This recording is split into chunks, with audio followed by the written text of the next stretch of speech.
Good afternoon, Cross Timbers. This is Texan TV News, a product of the Texan News Service. Today is Monday, August 12th, 2013, and I am Landon Haston. In today's headlines, Tarleton student presents at National Conference. Tarleton's budget for the 2013-2014 fiscal year is presented to the Texas A&M Board of Regents. Mineral Wells man arrested on unrelated charge after wife is found in freezer. 75-year-old man in Hood County charged with child sex assault. Dallas man, known as a gentle giant, is charged for killing 4 people. 2-year-old boy abducted from Rhode Island home is found safe. Typhoon in Philippines occurs, leaving 23 fishermen missing. Former Tarleton football player to be inducted into Lone Star Conference Hall of Honor, as well as today's weather forecast from the Weather Channel.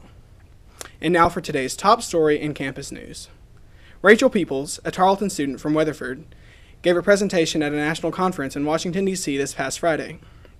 A communication studies major, Peoples gave her presentation about her work mapping violent crimes, such as murder, robbery, assault, sexual assault, and in the 8 County Cross Timbers region in 2012.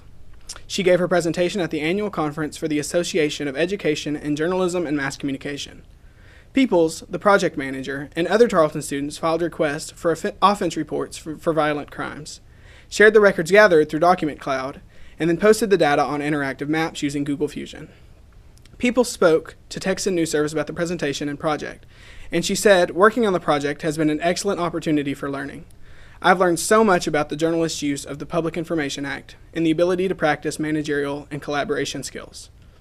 Peoples continued to say it's only been beneficial all the way around, and it's her hope that the public gets as much out of the final result as she has gotten out of working on it. In campus news, the new 2013-2014 Tarleton budget, estimated around $3.7 billion, went to the Texas A&M Board of Regents in hopes for approval. President F. Dominic DeTavio sent out an office report last week after the meeting with the Board of Regents, telling the university that the budget had not yet been approved but will be reconsidered before August 31st, which is only a day before the new budget is supposed to go into effect for the 2013-2014 fiscal year. Although the budget for the new fiscal year had not yet been finalized, other proposals were brought forth to the board, such as new admission standards and Dr. Kelly Styron's appointment as Dean of the College in Liberal and Fine Arts. The board approved the new standards and Dean Styron's appointment.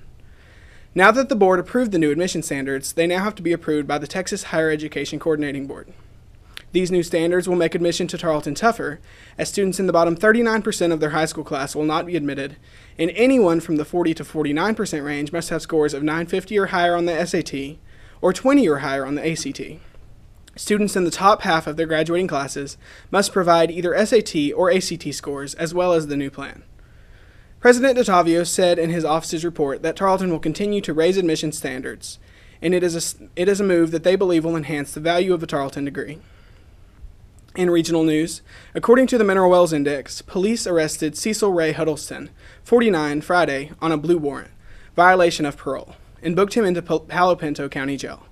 Police arrested him at his home on Southeast 19th Street, the location where the body of his wife, Shannon Sherry Herron, 39, was discovered in the freezer by her son Thursday evening.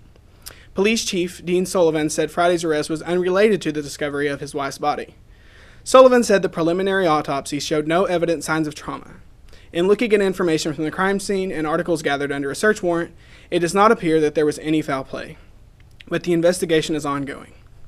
After receiving a call at 6:28 p.m. Thursday, Mineral Wells Police Department officers went to Huddleston's residence, where Herron's son and possibly 2 other young adults found her body in a large chest-type freezer.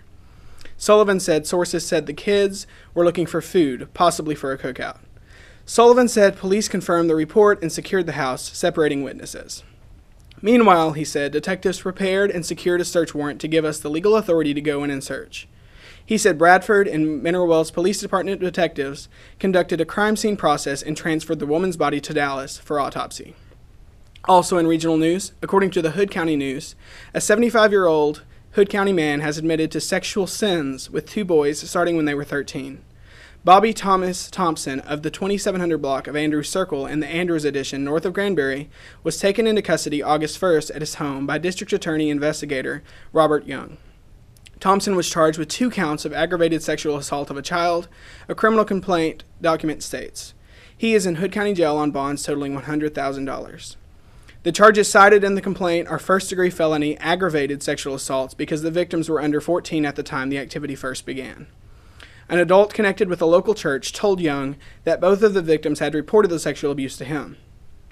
The man also told Young that he then spoke about the allegations with Thompson, who admitted to sexual sins with the boys. The complaint states that Young monitored and recorded a telephone conversation between the informant and Thompson, who admitted to engaging in sexual acts with the boys when they were children. Both victims are now 19 years old, according to the complaint. Young, who spoke to the victims on July 28th, stated in the complaint that some of the incidents occurred at the defendant's home. In today's state news, a Dallas man known for being a kind man has been charged for Dallas area shootings that killed 4 people and wounded 4 others. According to the Associated Press, Irby Lee Bowser taught special education students and started a nonprofit organization that would provide clothing, tutoring, and food for children. Friends and family members described him as a gentle giant. Bowser, who stands at 6'7" and 335 pounds, had a violent history, although he was known for being gentle. Court documents showed he had threatened to kill his estranged wife and her sons, according to the Associated Press. About 10:30 p.m. Wednesday, police received a call from a Dallas residence. There, they found two women who were fatally shot: Bowser's girlfriend, Toya Smith, 43, and her 17-year-old daughter, Tasmia Allen, as well as 2 wounded teenagers, Smith's 14-year-old son and 17-year-old family friend, Dasmine Mitchell. Police say not long after the first shooting, Bowser traveled to the Dallas suburb of DeSoto and shot and killed Zena Bowser, 47, and her daughter, 28-year-old Nema Williams. 2 boys, ages 11 and 13, were also wounded. The 44-year-old man was being held on Friday on combined bonds at $3 million. He is now charged with 4 counts of capital murder, 2 in Dallas and 2 in DeSoto, as well as 2 counts of aggravated assault in Dallas. Bowser's aunt, Billy Fulmer, told the Dallas Morning News that it wasn't like Bowser to do this. Fulmer continued to say that something must have pushed him over the edge and that he must have just snapped. The other 4 survivors of the Dallas shooting are in critical condition. In national news, according to the Associated Press, a 2-year-old Rhode Island boy was found wandering around a housing district miles from his home when, hours after his mother and another woman were found slain at their house Sunday, and 2 men were under arrest, police said.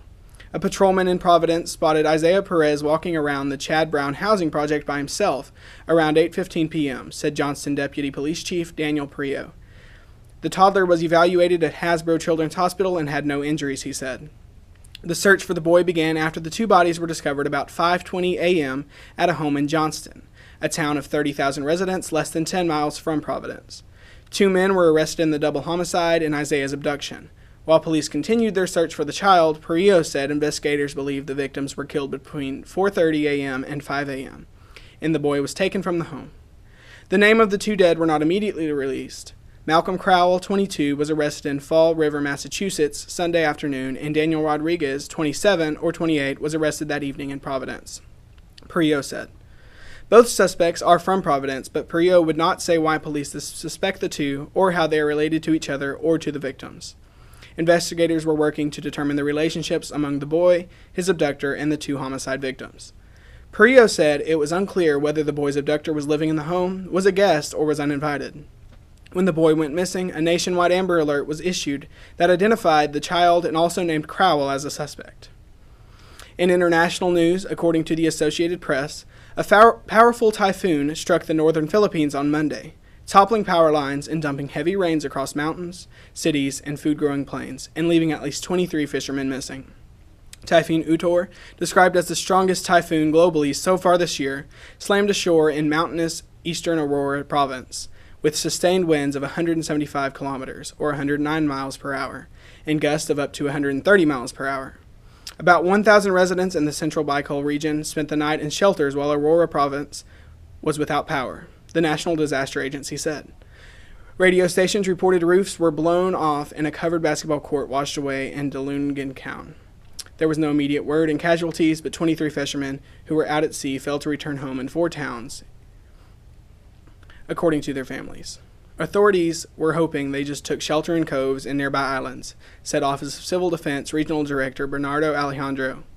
I hope they're just waiting for the typhoon to pass and will show up as soon as the weather clears, he said. A higher number of missing had been reported over the weekend, but some fishermen since returned home. More than 8,000 travelers were stranded as passenger and cargo ferries were grounded. Classes in towns and cities on the typhoon's path were suspended, including in the capital, and several domestic flights canceled. Utor was forecast to cut across the main northern island of Luzon on Monday and move into the South China Sea on Tuesday in the direction of Guangdong in China. Expected to make landfall there Wednesday. Utor is the 12th of about 20 storms and typhoons expected to lash the Philippines this year. And now for today's sports news. Former Tarleton State University football player James Dearth has been named one of the 3 inductees into the Lone Star Conference Hall of Honor. According to Tarleton's website, the Hall of Honor recognizes outstanding individuals who have brought pride and honor to the conference through their contributions as an athlete, or who have demonstrated a long-term commitment to the betterment of the conference as a coach or administrator. Dearth, who is Tarleton's first LSC Hall of Honor inductee, was a 2-time second-team All-American in football and an All-American in the shot put. Now a 12-year veteran of the NFL as a deep snapper, he was drafted in 1996 in the 6th round of the Cleveland Browns. Dearth started as quarterback for the Texans in 1996 before moving to tight end. He played for the Texans starting in 1996 through 1998 with 77 catches for 992 yards and 9 touchdowns in 3 seasons under his belt. Each inductee will receive the LSC's Signature Hall of Honor Award, a 15-inch custom-sculpted eagle figurine mounted on a cherry wood base. Today's weather, the forecast calls for a high of 98 with mostly sunny skies and a low of 75 with clear skies. Tomorrow, the heat will stay with us with another high of 98 and a low of 76 with partly cloudy skies. Texan TV News is a product of the Texan News Service. Find us on Facebook and Twitter and visit our website at texannews.net for all of your latest news, sports, lifestyle, and entertainment news. I'm Landon Haston from the Tarleton State University campus in Stephenville, Texas.